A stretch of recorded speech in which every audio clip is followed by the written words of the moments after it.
Assalamualaikum, salam sejahtera dan selamat kembali ke channel Abang. Malam ni Abang nak ceritakan satu cerita yang agak special, tapi bukan agak lah, Abang rasa lebih special lah malam ni, iaitu tahap kebersihan Mat Salleh atau orang putih pada era Victoria. Kalau korang lupa era Victoria ni, sebenarnya era Queen Victoria memerintah lebih kurang 1830, 1840 macam tu. Jadi kalau korang tahu sejarahnya, tonton video Abang pada mula sampai habis. Dan kalau korang berminat, korang boleh subscribe channel Abang. Dan ia menjadi motivasi yang sesungguhnya untuk Abang cerita dekat korang semua cerita-cerita yang best. Itu kira janji Abang lah. Okey, jom kita mulakan. Kalau kita lah kan cerita pasal zaman Victoria ni, kita akan bayangkan rumah-rumah zaman Victoria. Dia punya perabot yang cantik, hiasan rumah yang cantik. Lepas tu lelaki pakaian kemas, perempuan pakai baju kembang-kembang yang cantik. Lepas tu kalau korang ingat, perempuan yang baju kembang tu dia akan pakai topi, lelaki pun akan pakai topi. Lepas tu perempuan akan bawa kipas kecil. Memang zaman tu cantik-cantik lah orangnya, baju-bajunya, style-stylenya. Dan kalau korang nak tahu juga, zaman Victoria ni lah ramai orang falsafah muncul, terutamanya orang-orang yang bersajak, yang bersyair, yang menulis-nulis buku. Perkembangan ilmu waktu tu pun memang positif. Tapi sebenarnya ada satu cerita yang tidak diceritakan dalam buku sejarah. Korang nak tahu apa? Bau. Masalah bau yang dihadapi pada zaman Victoria memang tak diceritakan dalam buku-buku sejarah. Bau ni berpunca daripada tahap kebersihan rakyat waktu tu. Pada waktu ni, masalah bau tu dikira masalah yang normal, masalah yang biasa. Ini disebabkan oleh orang pada waktu tu mengamalkan cara hidup bersih yang sangat minimal. Jadi, jom kita mulakan penceritaan macam mana masalah bau dan masalah kesihatan, penjagaan kesihatan orang pada zaman Victoria. Abang mulakan dengan basuh baju. Pada zaman Victoria ni memang dah ada dobi, tapi hanya untuk orang-orang kaya ataupun orang-orang pertengahan. Dan pula pada waktu ni dia orang tak suka gunakan sabun untuk basuh baju. Ini kerana sabun pada waktu tu untuk basuh baju memang tak bagus. Kiranya tak efektif lah. Ada sesetengah kotoran tak dapat dibersihkan dengan sabun. Jadi diorang guna benda lain untuk membersihkan kotoran. Sebagai contoh, diorang gunakan kapur untuk bersihkan kotoran yang berasal daripada minyak. Kalau kotoran yang melibatkan darah ataupun kesan cala rumput, diorang akan gunakan kerosene, macam nak membakar barang pula. Kalau kotoran yang normal-normal tu, diorang guna susu je. Tuangkan susu, rendamkan susu untuk pakaian-pakaian tu, dikira anggap bersih lah tu. Tapi ada sesuatu yang tidak biasa yang diamalkan orang pada waktu tu. Korang nak tahu apa dia? Untuk kesan yang lebih bersih, diorang rendamkan pakaian menggunakan air kencing sendiri. Kencing-kencing dalam satu rumah dikumpulkan dan disimpan dalam satu balang. Selepas tu digunakan untuk merendam pakaian. Kotor tak kotor? Korang boleh bayangkan kan bau dia macam mana? Tapi kalau korang nak tahu, lepas pakaian tu direndam dengan air kencing, bersihlah pula pakaian tu.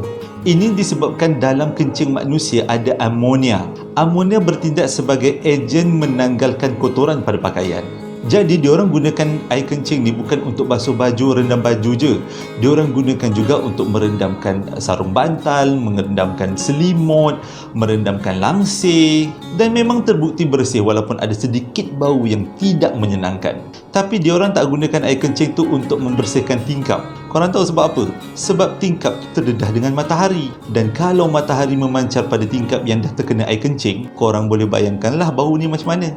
Semerbak satu rumah. Jadi diorang gunakan air kencing untuk membersihkan pakaian je, ataupun benda-benda yang berkaitan dengan fabrik. Sekarang kita beralih kepada ubat gigi dan berus gigi pula. Pada zaman Victoria ni memang dah ada berus gigi dan ubat gigi diorang gunakan. Tapi macam biasa, yang menggunakan berus gigi dengan ubat gigi ni adalah orang kelas pertengahan dan juga orang kelas atasan. Orang kelas bawahan pun membersihkan gigi juga, tapi diorang menggunakan kapur ataupun arang. Dan ada kalanya orang-orang kelas bawahan ni membersihkan gigi dengan mengunyah daun sadri. Caranya, selepas diorang mengunyah daun sadri, diorang buang hampas, lepas tu diorang cuci mulut dengan air. Hijau-hijau lah gigi orang tu disebutnya. Tapi ubat gigi yang paling efektif ialah diorang menggunakan lendir yang dihasilkan daripada sotong. Sotong tu dihancurkan, dijadikan cecair, lalu diletakkan atas berus gigi untuk membersihkan gigi. Kalau sotong jadi ubat gigi, korang rasa bau gigi diorang macam mana? Selera tak selera? Tapi yang peliknya, walaupun zaman ni ada kereta, ada teknologi lah waktu tu, tapi tak ada doktor gigi. Dan kalau diorang sakit gigi, diorang akan jumpa tukang gunting rambut. Abang mula-mula pelik, kenapa jumpa tukang gunting rambut? Apa yang tukang gunting rambut boleh buat dengan gigi? Tapi itulah yang diamalkan oleh orang-orang Victoria. Sekarang ni abang nak cerita pasal toilet pula. Jangan ada yang lawyer lah Ini pengetahuan. Sejarah pula tu. Pada zaman Victoria ni memang dah ada tandas dalam rumah. Yang paling ekstrim, mangkuk tandas tu diukir cantik-cantik. Tapi yang jadi masalahnya pula, tak ada saluran najis. Maksud abang, sistem pembentongan. Mana najis tu nak pergi, nak disalurkan? Tak ada. Yang ada pada zaman tu ialah di bawah rumah diorang akan sediakan bilik ataupun kolong ataupun satu ruang di mana tandas-tandas dalam rumah tu akan disambungkan ke bilik bawah tanah ini dengan menggunakan pipe-pipe tertentu. Jadi selepas orang tu buang najis dan disiram air, najis tu akan terus masuk ke bilik ini. Yang jadi masalah besar ialah kalau tandas tu selepas diorang buang, diorang lupa tutup. Lepas tu gas daripada bilik tu naik atas dan automatik satu rumah bau tandas. Jadi untuk mengatasi masalah ni, setiap minggu atau setiap 2-3 hari akan ada orang yang datang kutip najis. Dan najis yang dikutip akan dijual kepada petani untuk dijadikan baja. Kira baja kompos lah. Tapi kerja-kerja kutip najis ni diorang lakukan pada waktu malam. Sebab kalau dilakukan pada waktu siang, ia agak mengganggu. Kira memalukan tuan rumah lah. Kalau dikeluarkan banyak tong najis daripada satu rumah tu, mengumpat-ngumpatlah pula orang. Kita beralih kepada mandi pula. Macam mana tahap kebersihan dia? Kita ni kalau kata mandi tu senang aja. Air dengan sabun.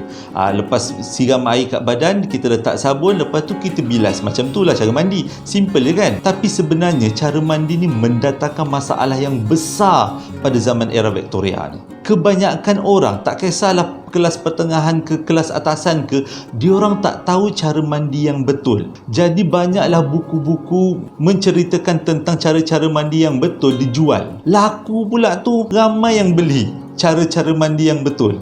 Tapi dalam buku cara-cara mandi ni ada beberapa peraturan yang pelik. Antaranya ialah kita tak boleh basuh muka kalau kita tengah travel, kecuali air basuh muka yang kita gunakan tu dah dicampur dengan amonia ataupun dengan alkohol.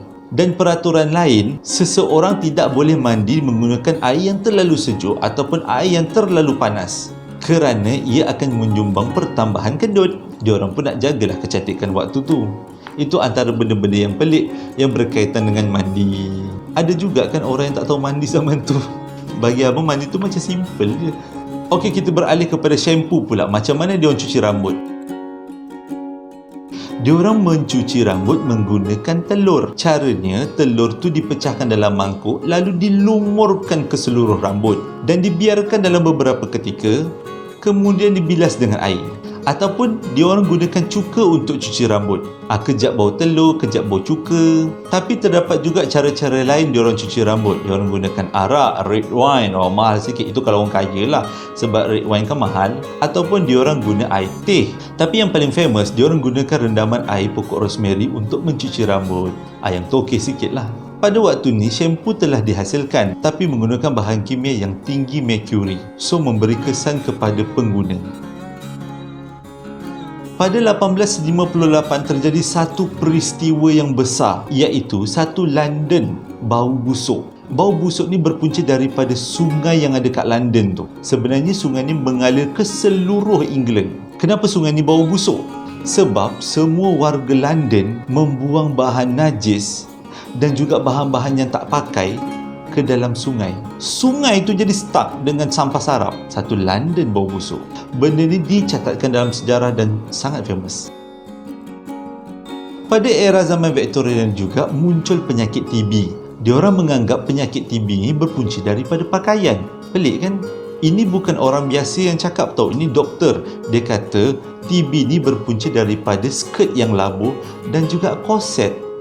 Ini kerana skirt pada waktu tu yang dipakai perempuan pada waktu tu melirit-lirit panjangnya. Jadi skirt ni akan menyapu tanah, lalu diorang pun balik ke rumah dan bawa penyakit tu sekali. Dan TB dikatakan disebabkan oleh korset. Sebab korset yang ketat akan menyebabkan paru-paru terhimpit. dan menyebabkan orang tu terkena TB. Jadi doktor-doktor menyarankan orang ramai, terutama perempuan, pakai skirt lebih pendek dan juga korset yang lebih longgar. Okey, kita beralih kepada penyakit kelamin pula. Korang nak tahu, penyakit kelamin pada waktu tu adalah satu benda yang biasa, yang normal. Boleh kata setiap family ada penyakit kelamin.